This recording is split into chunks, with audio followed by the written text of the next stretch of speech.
Me now here in Washington is Senator Ted Cruz. And Senator, welcome back to Fox News Sunday. Chris, good to be with you. Let's start with the breaking news. Iran, as we've just reported, has released those 4 Americans. At least 3 of them have cleared Iranian airspace. And the Iran nuclear deal went into effect, which means that the U.S. and other Western countries have started lifting sanctions, releasing billions of dollars to Iran. What's your reaction to both? Well, listen. Praise God that the prisoners are coming home, that the Americans are coming home.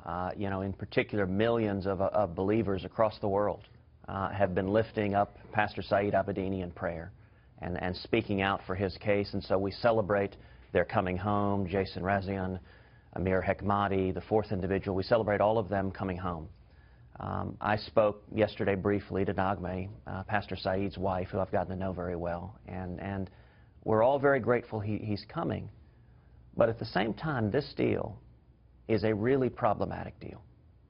And it reflects a pattern we've seen in the Obama administration over and over again of negotiating with terrorists and making deals and trades that endanger U.S. safety and security. This deal has a lot of things in common with the Bo Bergdahl deal, where in exchange for Bo Bergdahl, someone now facing court-martial, we released 5 senior Taliban terrorists. In this instance, this deal to bring back Americans who were wrongly imprisoned, we released 7 terrorists who had helped Iran with their nuclear program, and we agreed not to prosecute another 14 terrorists for doing the same thing. That's 21 terrorists helping Iran develop nuclear weapons that they intend to use to try to murder us. And I think it's a very dangerous precedent, because the result of this, every bad actor on earth has been told, go capture an American. If you want to get terrorists out of jail, capture an American, and President Obama is in the let's make a deal business. That's a really dangerous precedent. It wasn't the only dealing that we had with Iran this last week. No. Iran's Revolutionary Guard seized 10 U.S. Navy sailors, and they released this video showing those sailors on their knees. And here was your reaction at the first debate. Give you my word, if I am elected president, no serviceman or servicewoman will be forced to be on their knees, and any nation that captures our fighting men and women will feel the full force and fury of the United States of America. Now, Senator, I think it's fair to say all Americans were outraged to see that video of Americans on their knees. On the other hand, the Iranians did release the sailors in 14 hours. You still would release what you call the full force and fury of the U.S. military against Iran for that incident? Let's be clear. Any nation that captures our military officers, captures our soldiers, should face serious repercussions. And the reason Iran felt free to do that, to seize those ships and to humiliate those sailors. In this particular case, what would you have done? I mean, I'm not saying it was right, but they were released in 14 hours. You still would have taken action? They were released in 14 hours, but the only reason they were seized is because of the weakness of Barack Obama. The Obama-Clinton foreign policy leading from behind. Our enemies are laughing at us. The days after seizing our sailors and parading them on television to humiliate them. Look, those images were propaganda from Khamenei. Within hours of that, John Kerry and President Obama are profusely thanking Khamenei for letting our sailors go after they had wrongly captured them and tried to humiliate them. And now they're trying to send $150 billion to Khamenei.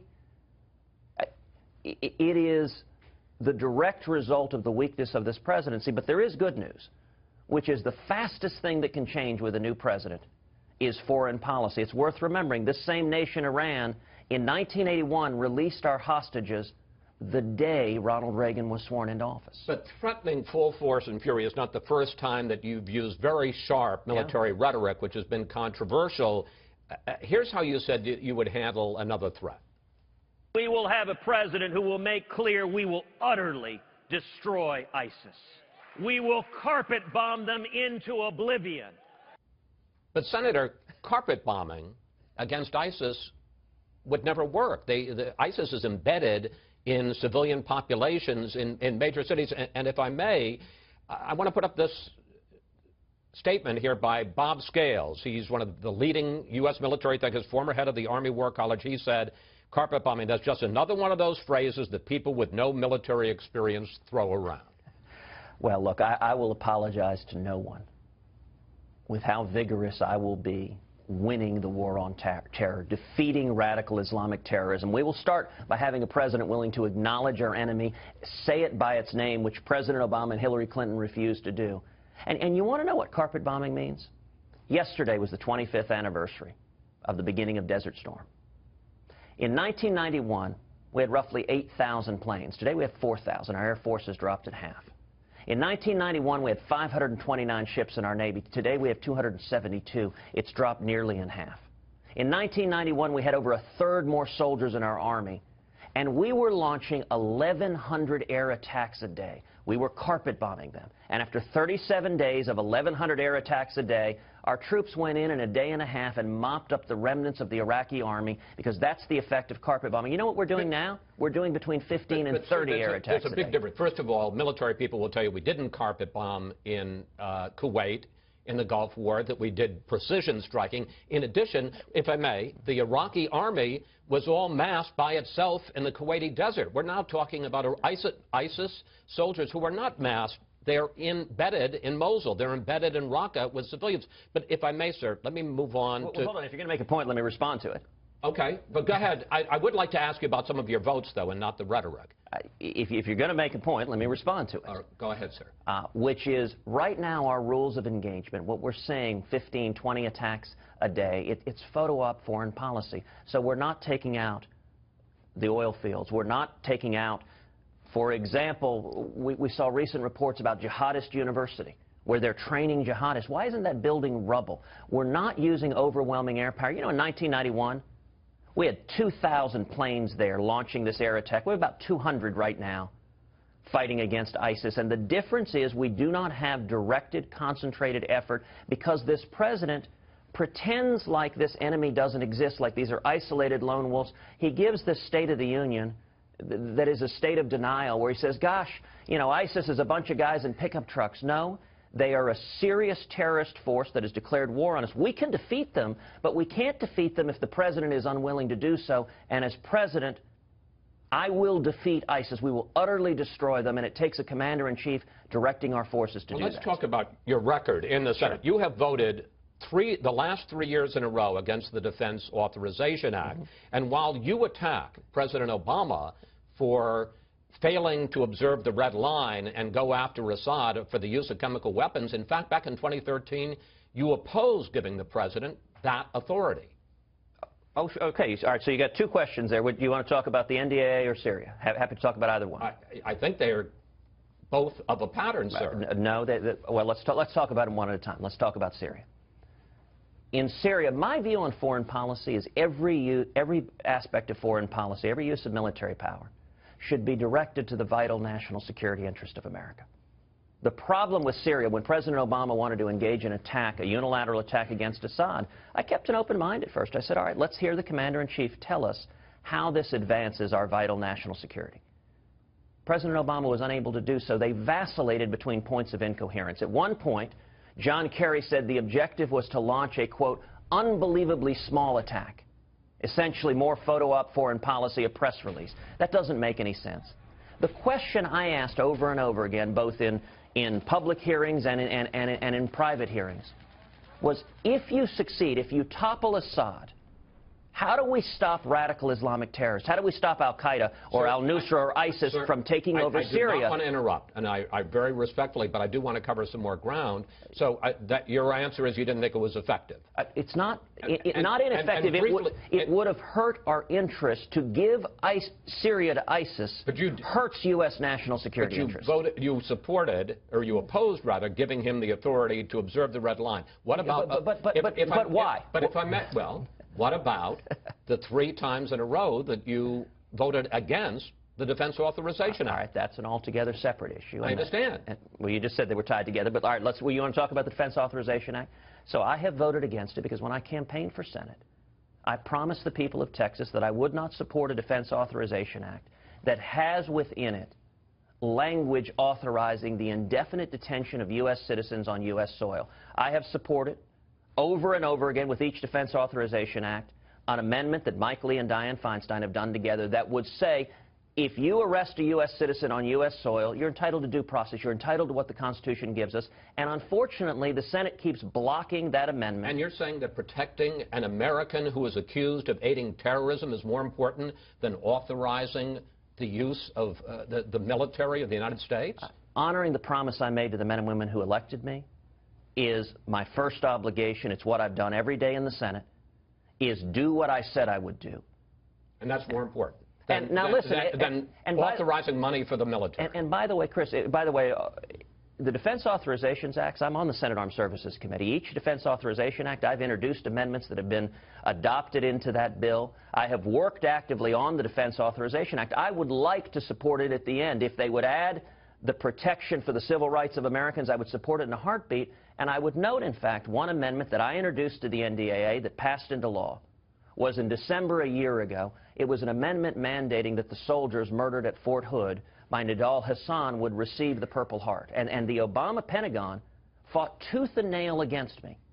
And yet I was very proud to get the support of both Democrats and Republicans. We passed that legislation in December over a year ago, and last April I was in Fort Hood when the Purple Hearts were awarded, and to each of those soldiers and their families I simply said, thank you for your service and sacrifice, and I'm sorry it took over 5 years for your country to acknowledge that you were fighting terrorism. Senator, you have taken some real hits for your attack this week on Donald Trump and the so-called New York values. I happen to have, I don't know if you've had a chance to see them because they were on you've been on the campaign trail. Here is the New York Post.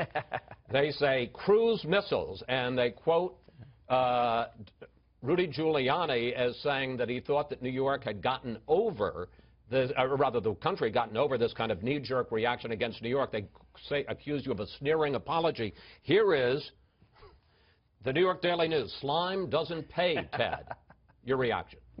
Well, look, these are certainly amusing, and it is amusing seeing the media lead in New York and D.C. Run around with their hair on fire. At wondering what on earth are New York values. I'll tell you, in the rest of the country, people understand exactly what that is. In South Carolina, when I was there, the people there certainly understand it. And you know what is particularly... Is responding to 9/11 part of the New York values? You know what is particularly curious, Chris? Is that formulation didn't come from me.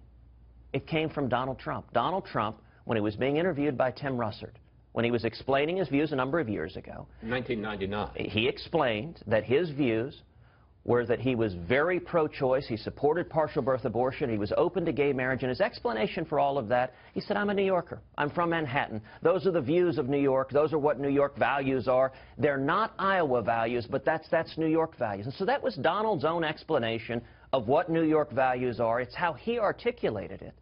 And it strikes me as curious now that he is displaying such outrage. That anyone would even acknowledge that there is a particular political view.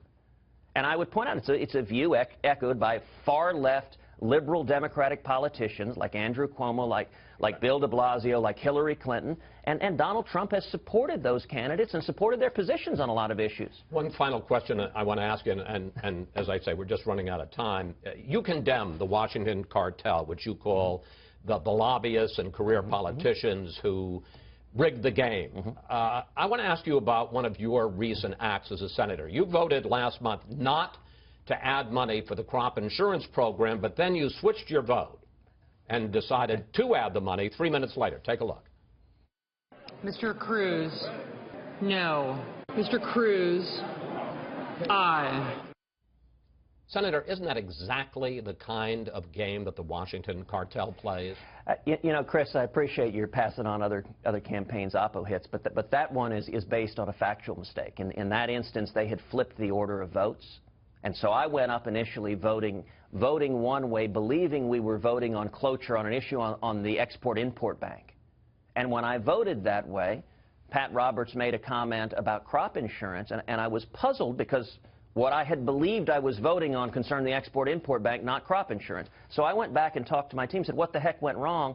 My team apologized to me and said, I'm sorry, would they switch the order of the votes? Pat Roberts, who we should point out is a senator from Kansas, very highly respected, chairman of the Senate Agriculture Committee, says that's not the way it happened, that he came up to you, tried to get you to change your vote, and explained and specifically said, this will hurt you in Iowa. That's what he says. Pat said this is about crop insurance, and I was completely puzzled because my staff briefing had said the order of votes, and you often have a bunch of votes in the Senate, and they change the votes sometimes. And so my staff had gotten it wrong. They had briefed me on the wrong vote. And so when he said that, I said, wait a second, I didn't know I was voting on crop insurance, and the vote is open for 15 minutes. So I went back and asked, all right, what is this exactly? Oh, it's crop insurance. But you're saying you didn't change your mind. I didn't change my mind. It was, and we said that immediately. This is one of the sort of political games people play, where we said immediately, look, it was a mistake on our part. We misunderstood the order of the votes. And when we realized it, we corrected it and voted the way I always intended to. Senator Cruz, thank you. Thanks for your time. Thank you, we're going to be out in Iowa. Hope to see you on the campaign trail. And I hope to have some more time so we can talk about more subjects. I look forward to it. Thank you.